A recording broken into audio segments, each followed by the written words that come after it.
আল্লাহ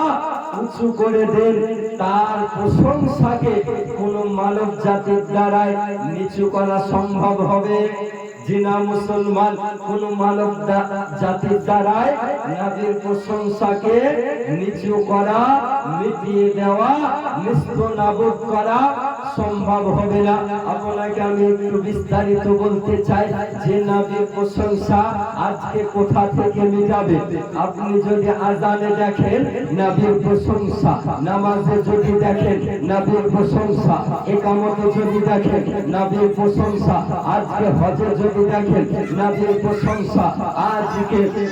বুখারী যদি দেখেন নবীর প্রশংসা, মুসলিমে যদি দেখেন নবীর প্রশংসা, ইবনে মাজাতে যদি দেখেন নবীর প্রশংসা, নাসাইতে যদি দেখেন নবীর প্রশংসা, তিরমিজিতে যদি দেখেন নবীর প্রশংসা, আজকে আসমানে যদি দেখেন নবীর প্রশংসা, জমিনে যদি দেখেন নবীর প্রশংসা, মসজিদে যদি দেখেন নবীর প্রশংসা, মাদ্রাসায় যদি দেখেন নবীর প্রশংসা, লৌহে কালামে যদি দেখেন নবীর প্রশংসা, এক কথায় কসম খোদার নিকটে যদি দেখেন তো নবীর প্রশংসা।